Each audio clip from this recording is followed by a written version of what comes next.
Hello everyone, good to see so many people. Good morning. And I will share my screen. So there are some slides to go through. I believe we can get a copy of the slides to you, and we can sort that out with you afterwards. So yeah, great to be with you. As I say, I'm from the University of Birmingham and I work as a trainer and coach, and also I'm a counsellor as well. So my ethos for today really is to give you some personal insight, but based on some experience and theory as well, as to what might help all of us when working from home. So I'll pose some reflective questions as we go through that you can use for yourselves, but also you might want to share them with other people perhaps.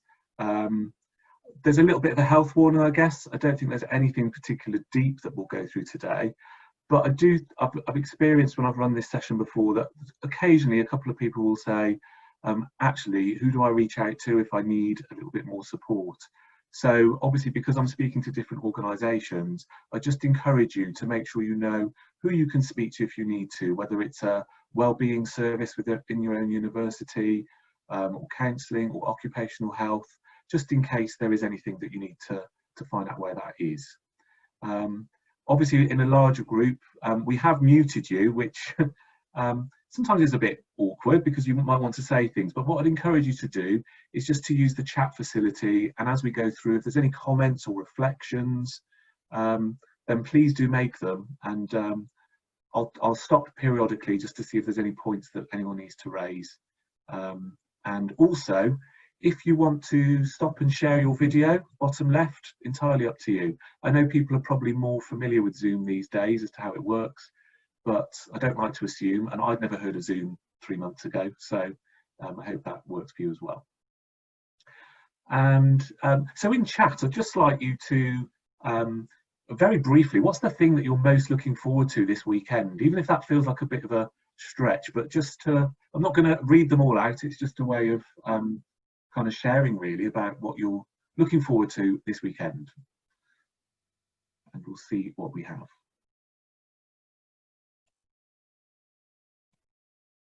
Pubs reopening, of course. How did I not think of that one? I'm on a course all weekend, so I'm not getting to experience that one. So birthday gathering, excellent. All sounds good to me. Walking with the dog, very jealous. Oh,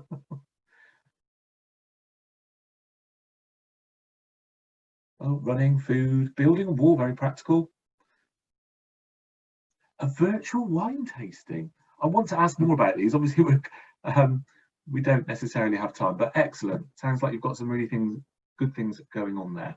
So I'll go back to my slides. I was going to say, I'll leave this to the end, but I'm quite happy for people to connect with me on LinkedIn if that's something you feel you want to do, but I'll bring my details up at the end. I think it's probably worth just carrying on. So I would say, obviously most of us have experienced huge changes to our home and working routine. That's a bit of an understatement of the year, within a very short period of time. And some of that now seems a very long time ago that we were working in any other way. But if you're anything like me, you're probably working out lots of new ways of working as well, as you go along. It can change by the day. And I saw this post on Facebook 2 or 3 months ago about this phrase that sometimes we might say, oh, it feels like we're in the same boat together. At least we're in the same boat. But actually, it's worth sometimes just recognizing and challenging that we're not all in the same boat, of course. I don't know what your personal experiences are. Some of you may be living alone, caring for other people, have children to look after, have lots of challenging circumstances. That how could I possibly say that I'm in the same boat as you? So I think my starting point when talking about resilience and well-being is to acknowledge that fundamental truth, really, that this experience is very different for all of us. I like to think of this as we're all in the same sea, or maybe a storm sometimes, and of course that brings changes, but I totally acknowledge all of our circumstances are different and challenging, which is why I very much believe that we can all give tips and reflections and think about what works for us, but of course we need to adapt that to say, well, that will work for me, or that bit won't work for me.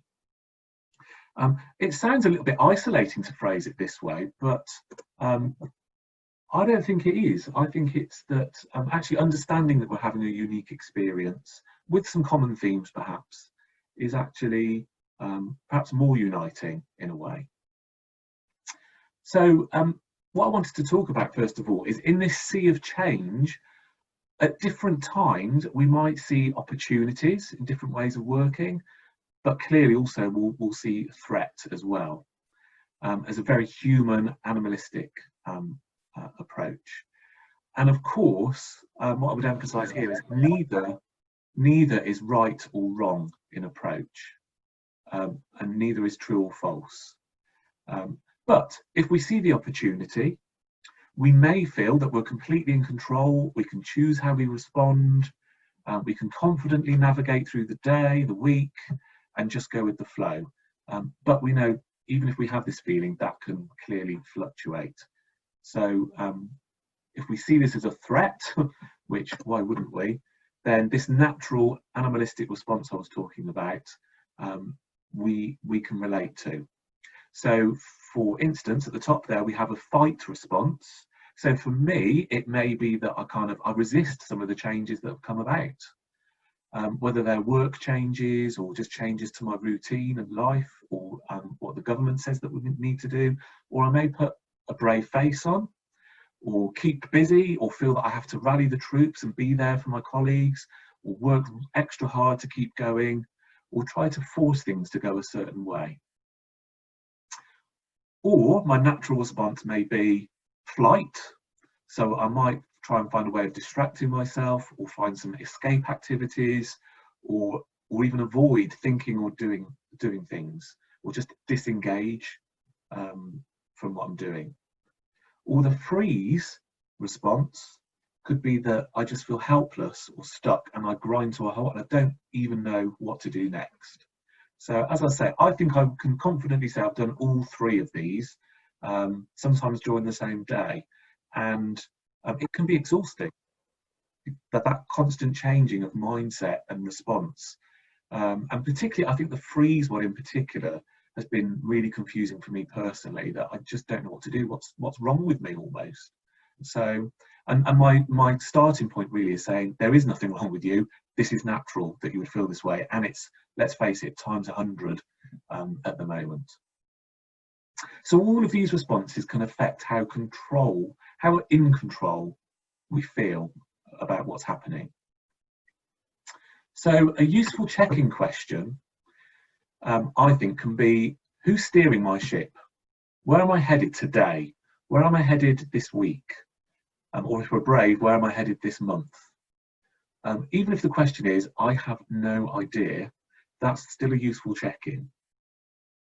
And of course, if you ask me this at different times in the day or the week, I might give you a very, very different response as to how in control I feel and who's steering my ship. And I guess my overall philosophy through today is we need to be honest with ourselves rather than trying to say the right thing or pretend. I say just be honest in our actions and just decide where we'd like to be and perhaps where we really are. And if any of you have ever been a manager or currently a leader, others might be expecting you to steer the ship, and that might be a bit of pressure on you.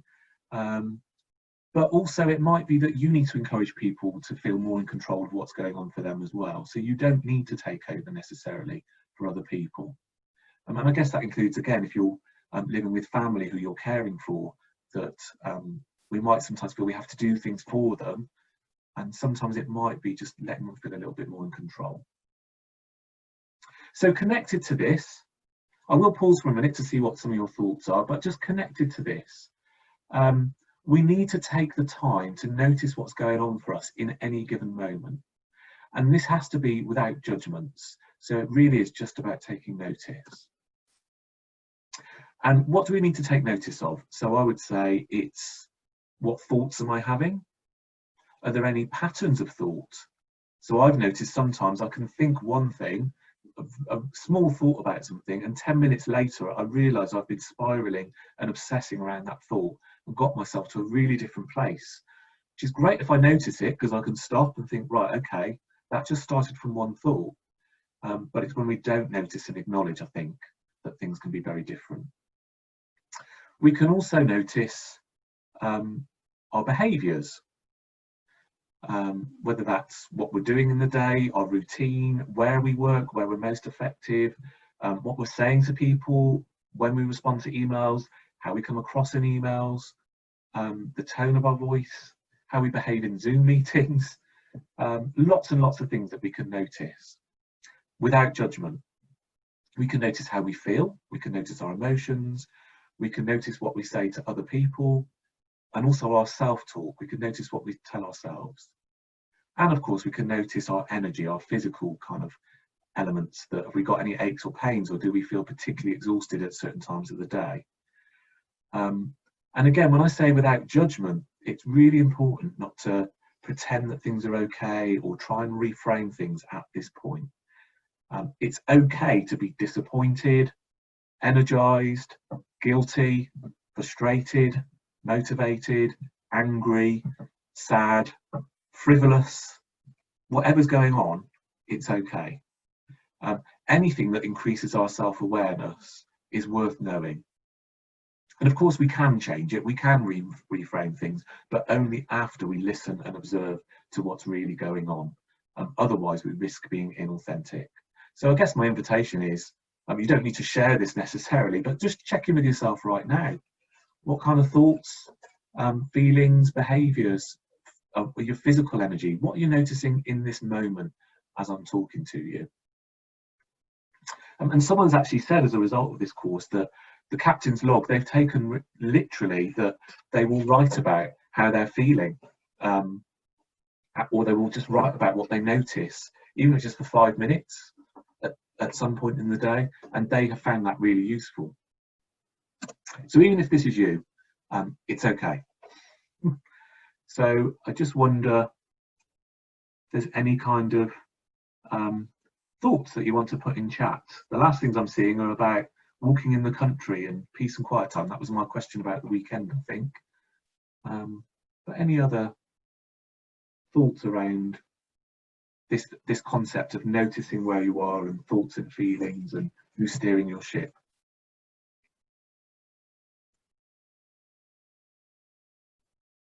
I noticed that actually I'm feeling really calm at the moment, and sometimes when I'm delivering I can feel that my heartbeat is racing and perhaps I'm a bit more tense about making sure that everything's working, but today I'm kind of much more relaxed.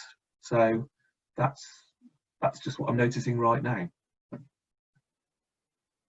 I'm also noticing that there's a cat outside my door. It is my cat, making a lot of noises, so we may get an interruption in a minute.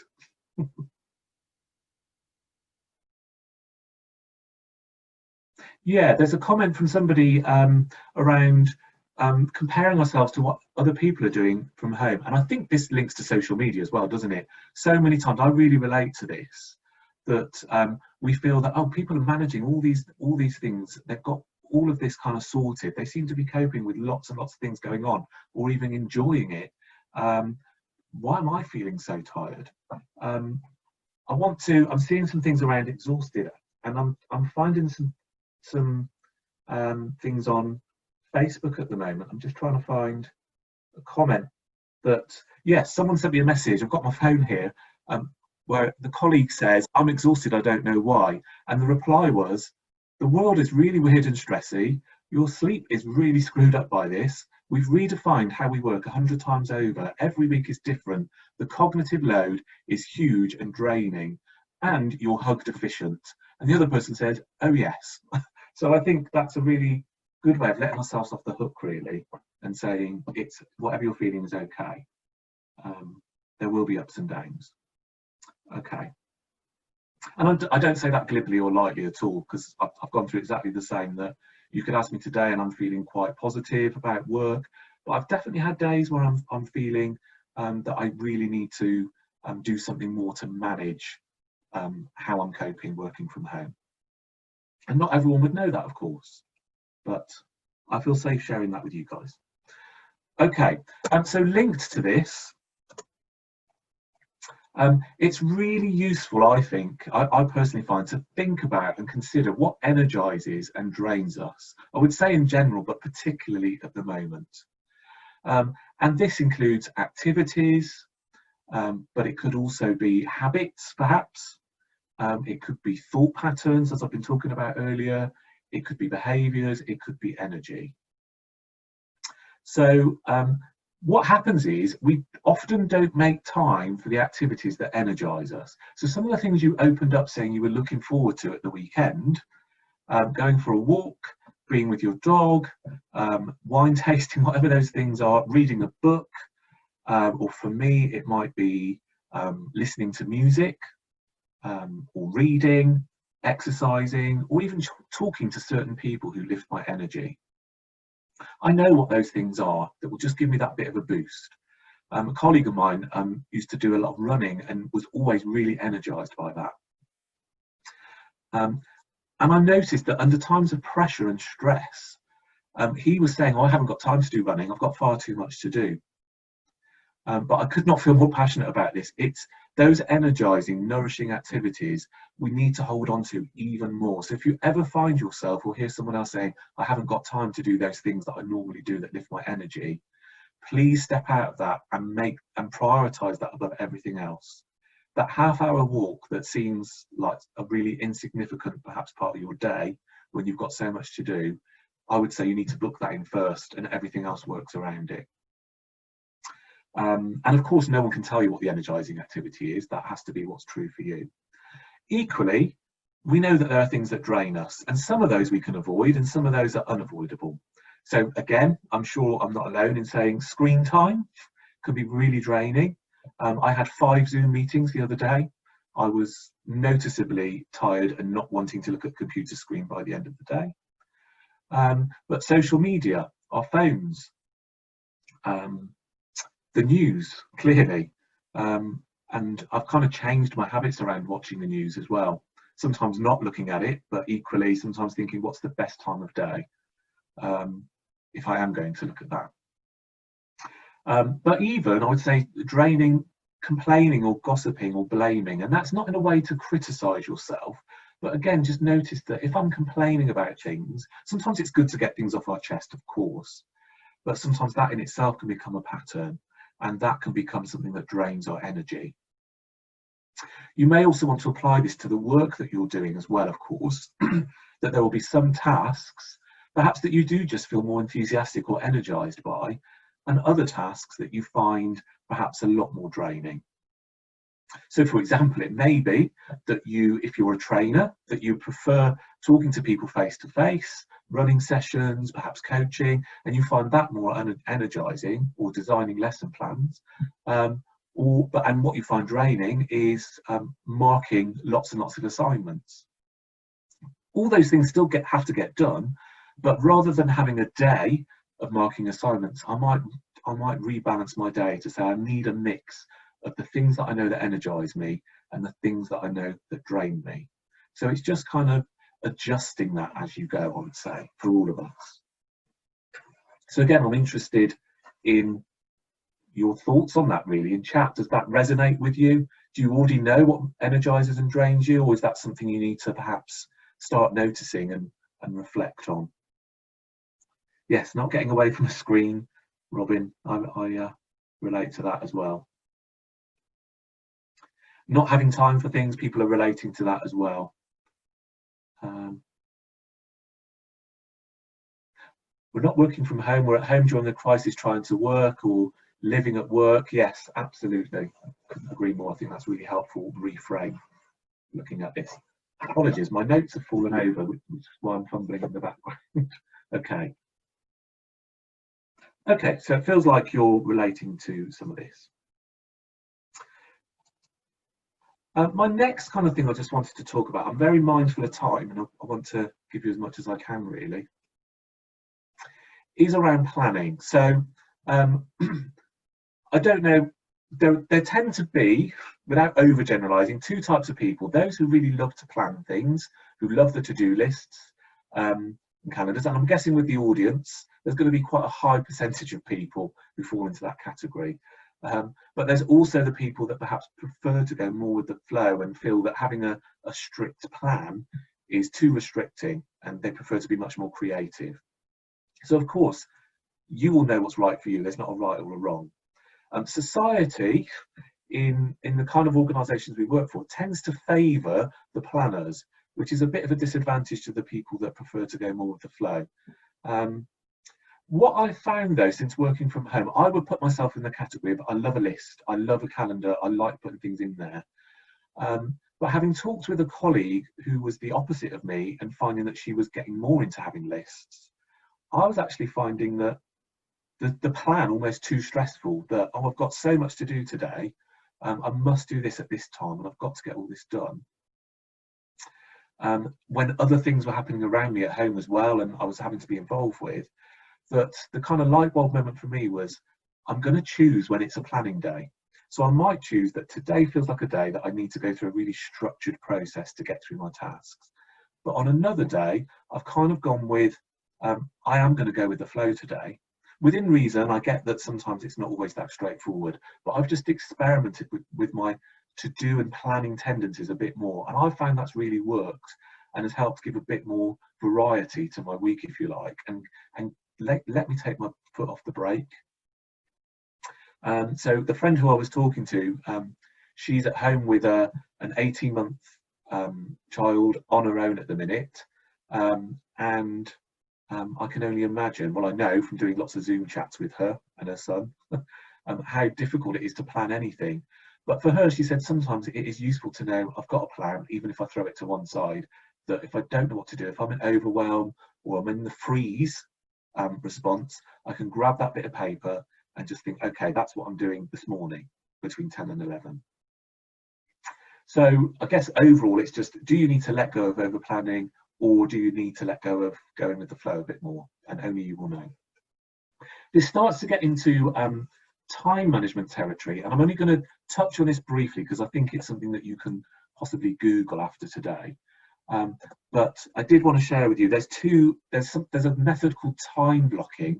I'm sure that some of you do this already in your roles, but on the left you can see that typically just looking at that makes me feel anxious as to how we flip between different tasks throughout the day, whereas the alternative on the right is to perhaps say between 9 and 11, that's when I'm going to work on, it's got a client proposal here, whatever it is, obviously.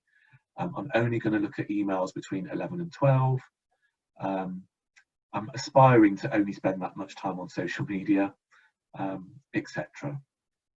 So this time blocking is saying that I'm only going to focus on that thing in that period, rather than multitasking. So look it up if you're interested.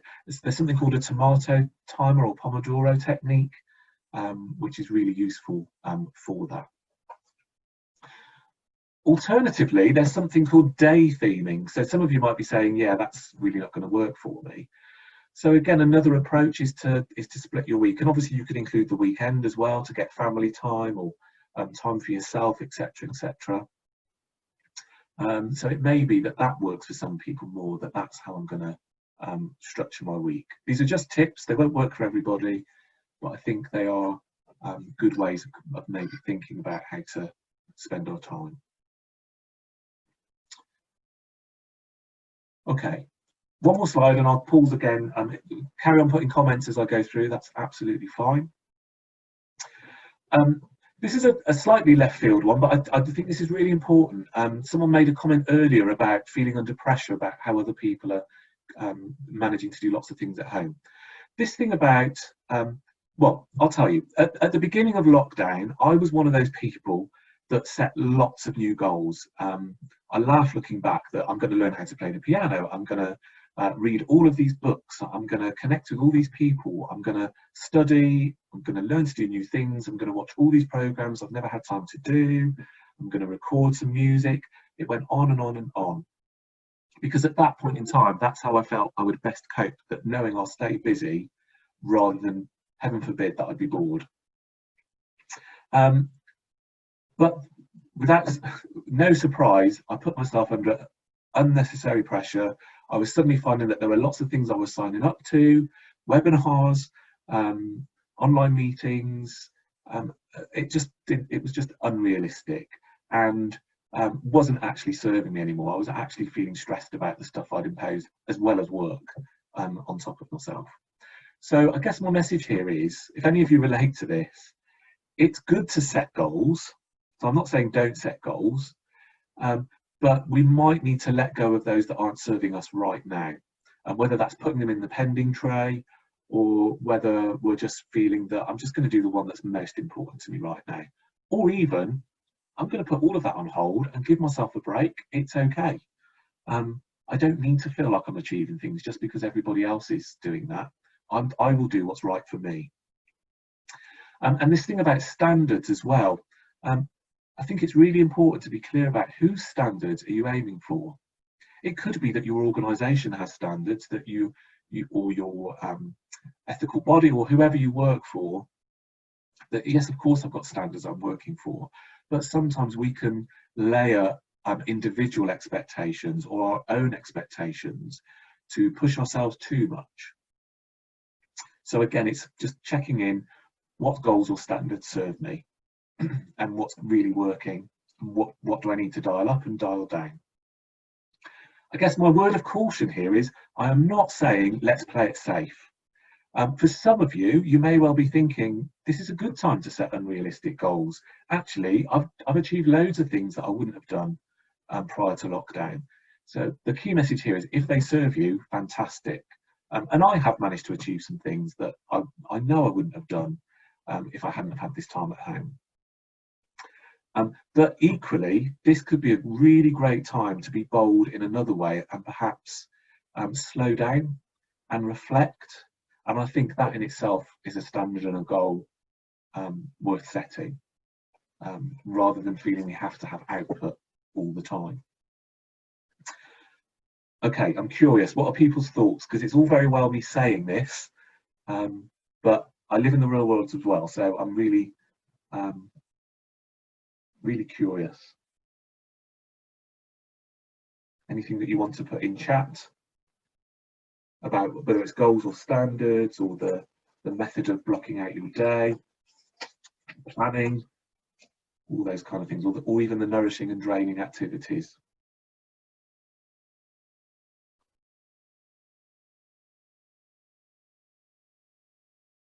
Any other thoughts? Okay. Oh, okay, some things are coming through. Oh, there's something called a Forest app. I've not come across that stops looking at phone. I think I need to research that one. And being more protective of time, absolutely.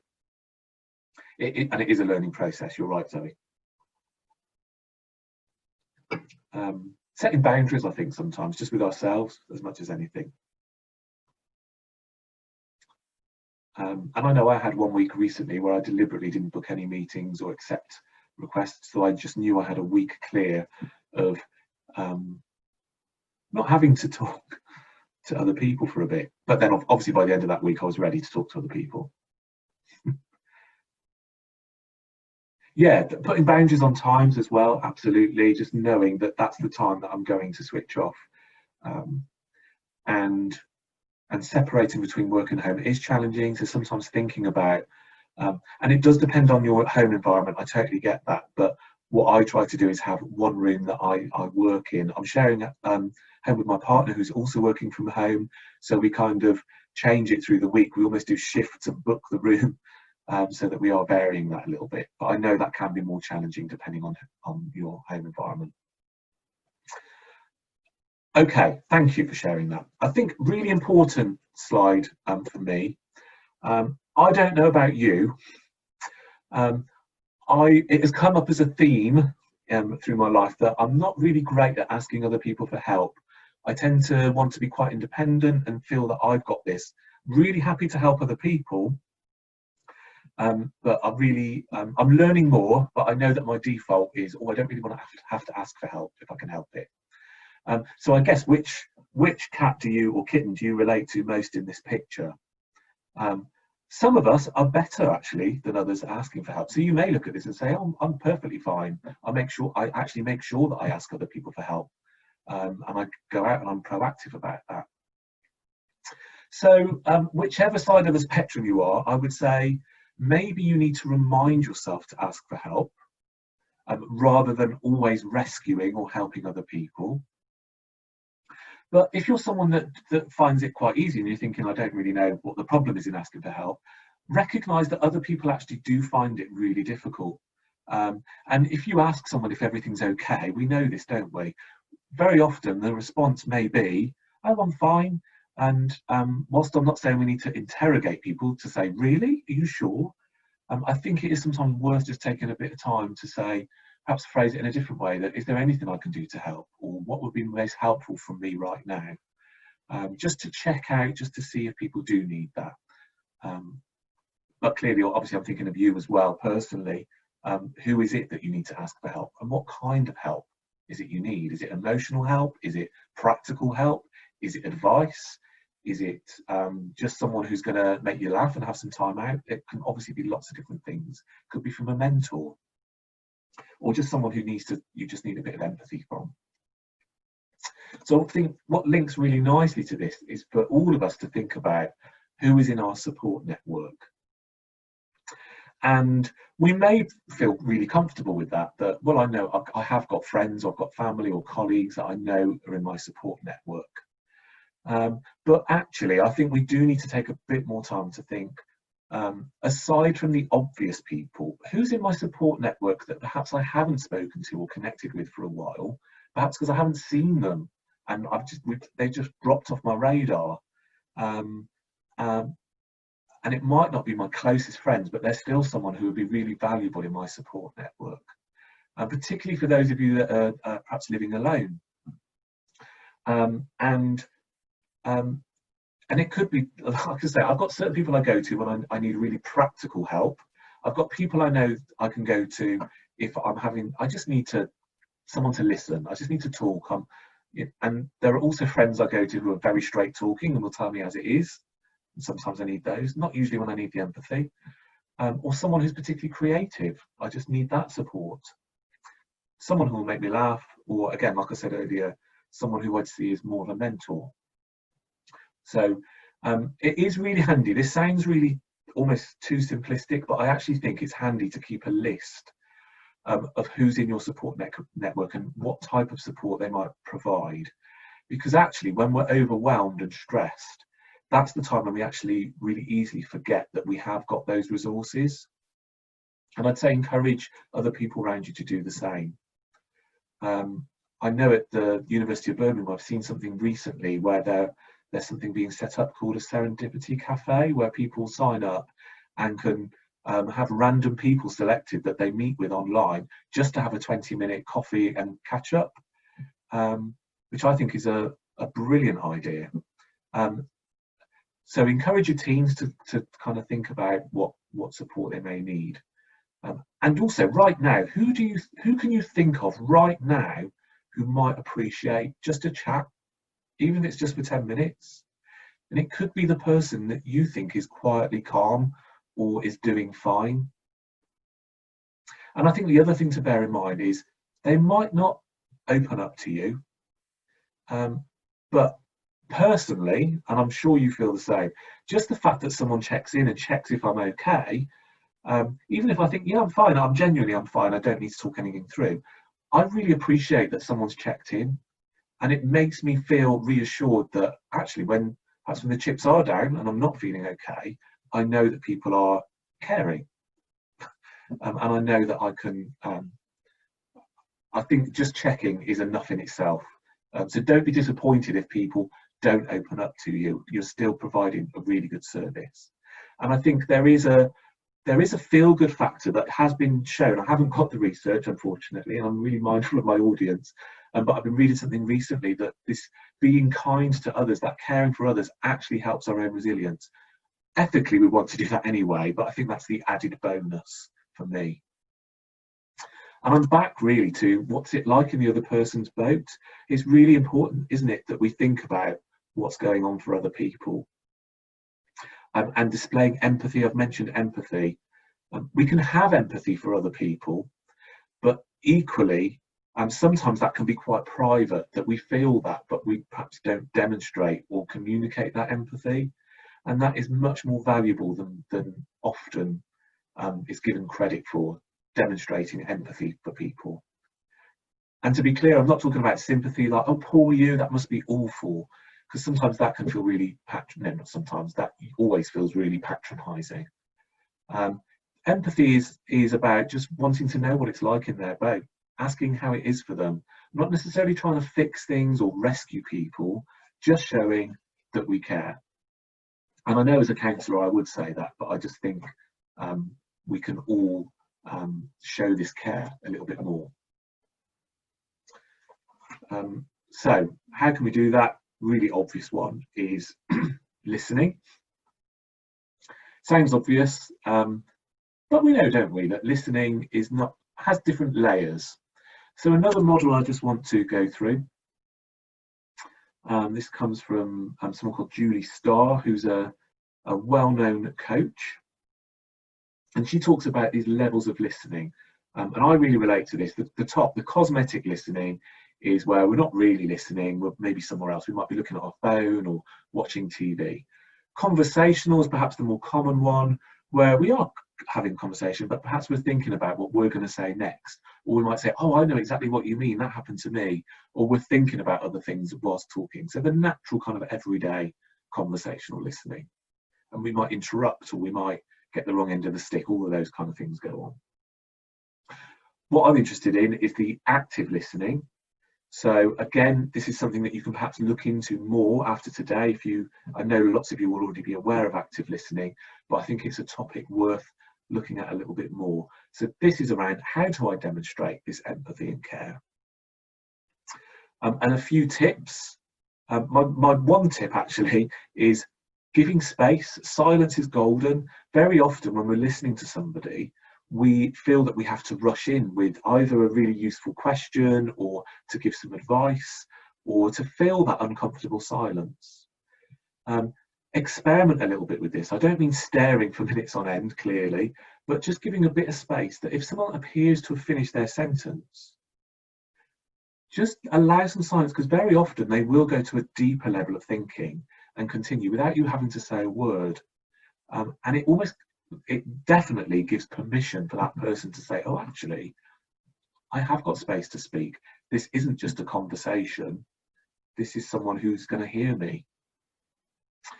It is useful at points to summarize what you've heard, not necessarily repeating word for word, but just saying back, oh, so what you've just been talking about is this. Because it really helps the person to reflect on what they've been saying. Some people worry about reflecting, that they'll get it wrong and the person will think, oh, you haven't been listening. Not in my experience. I think actually, even if it isn't quite right, that helps people to say, oh no, I didn't really mean that. What I meant was this, which is a service that you're providing to that person. We want to ask open questions. So rather than saying, did you feel this? Or have you thought about doing this? Just saying things like, how did that feel? Or tell me what else was going on for you when that happened.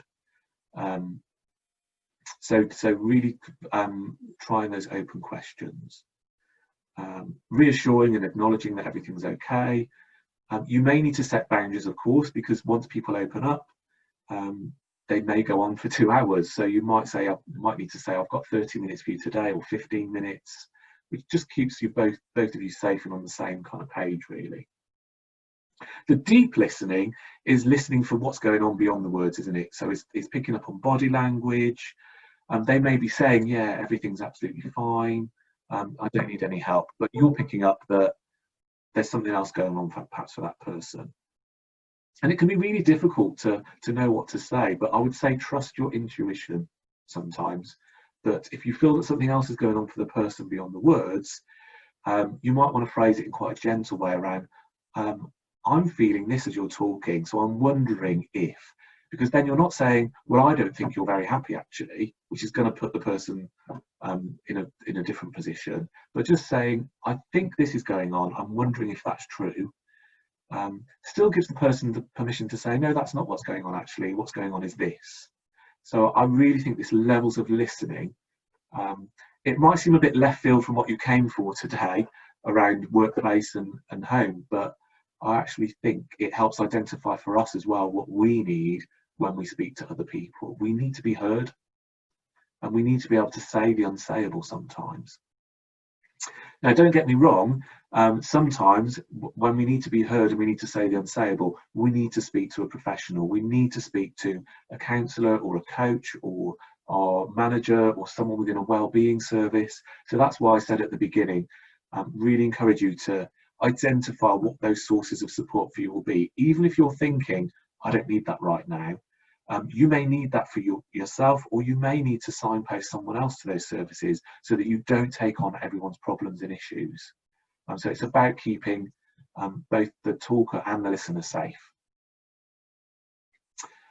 Okay, that's gone a little bit deep, but I make no apologies for it, because I'm really passionate about making sure that people have a voice, really, and that we can all help each other with really simple skills, I think. I'll move on, because again, I'm keeping my eye on the time.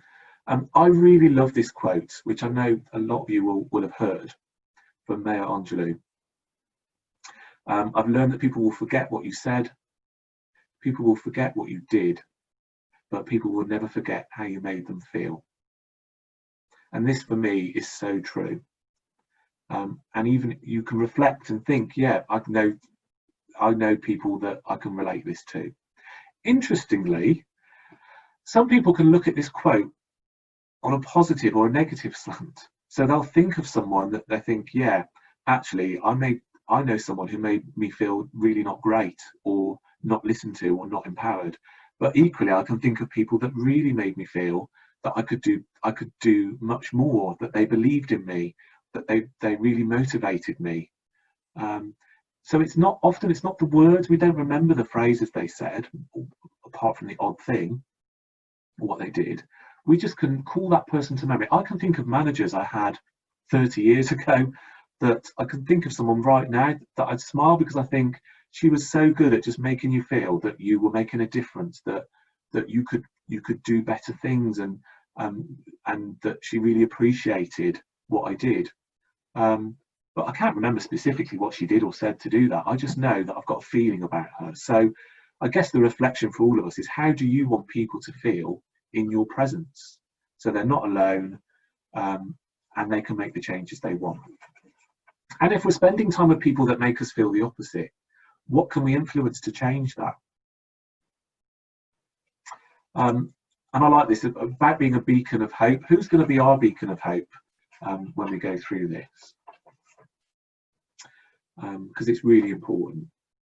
So again, I'm going to stop. There's a couple of other things I want to go through before we end, but I'm conscious I've given you a lot to reflect on there. Any thoughts in chat around the listening, the empathy, getting help from other people, how people make us feel, knowing what it's like in other people's boats, your support network?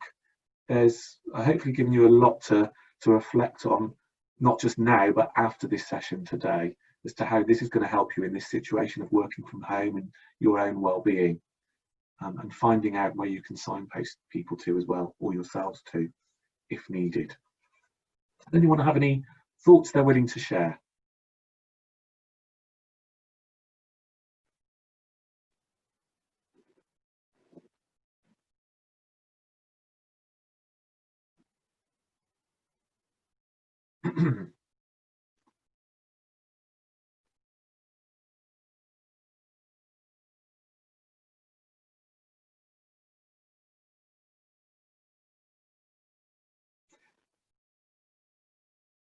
Yeah, support network crucial, I agree. And sometimes we have to be the person, just seeing some other comments, that we expect rightfully that other people should be checking in on us. And this has actually been a really common theme from different scenarios that I've been talking in, that very often people are feeling that they've been abandoned, really, from their line managers or from their colleagues. So no part of me is saying that's right. They have their responsibilities, and I feel really clearly about that, that people should be perhaps checking in more regularly than they normally would.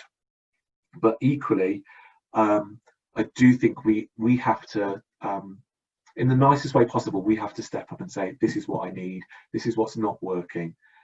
Or I've had other people saying they're getting checked in too much and they're finding it too stifling. So I think it's about opening that dialogue to say, what is it you want? What are your boundaries? Do you want a daily check-in?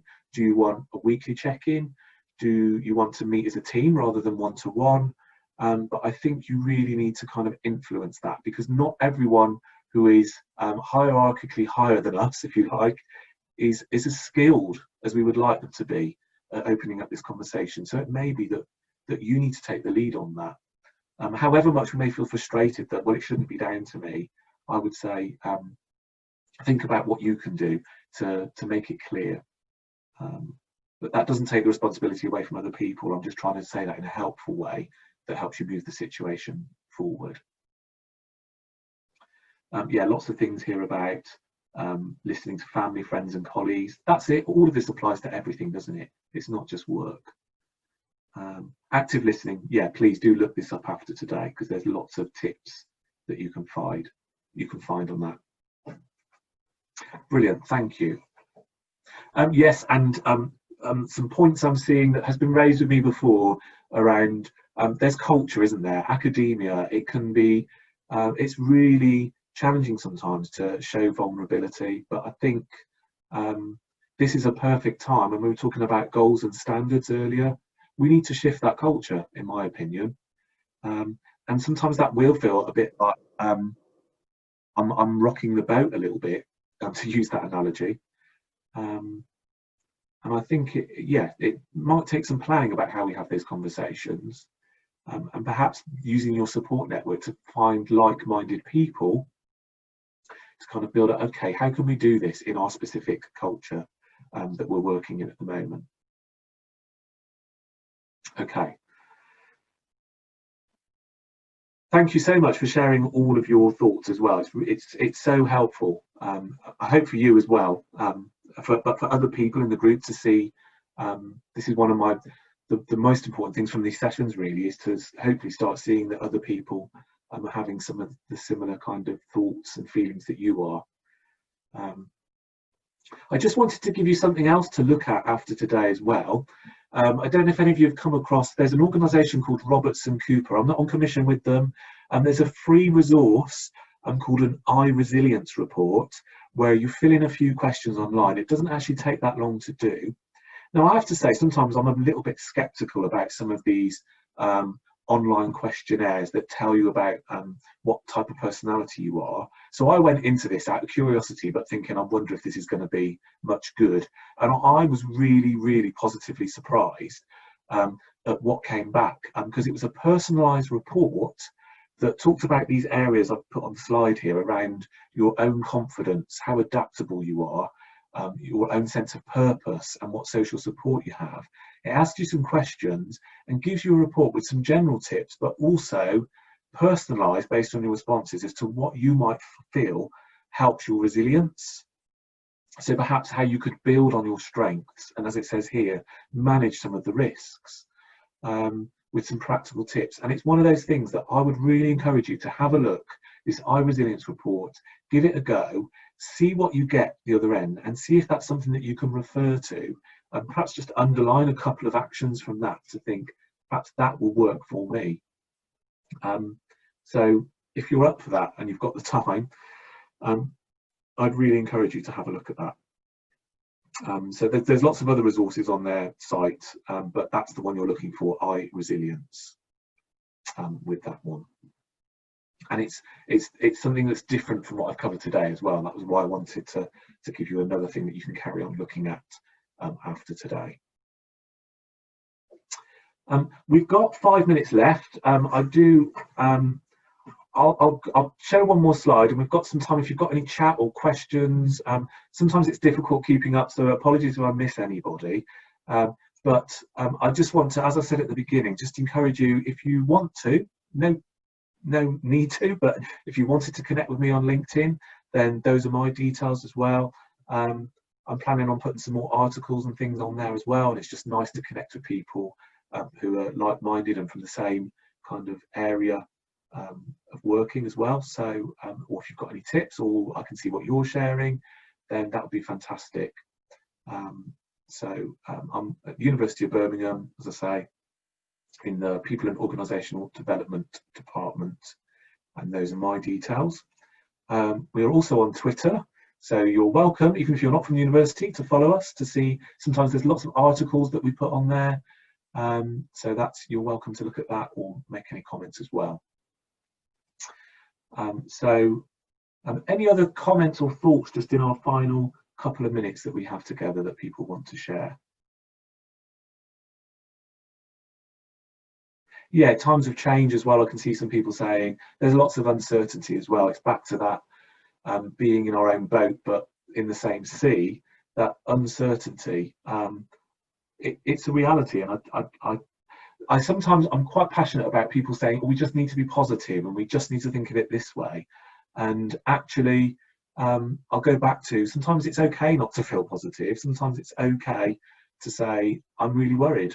That doesn't mean that we just leave it there. Okay, I can see some people are leaving, so I'd better say, for those of you that perhaps aren't making any other comments, thank you for your attention today. I hope you found some practical things and some reflection that you've got and that you can take away. And I wish you all the best, really, with everything, and hopefully look forward to connecting with some of you soon as well. So thank you. And I think the recording will be available at some point and some slides, so we'll get those out to you as well when we can.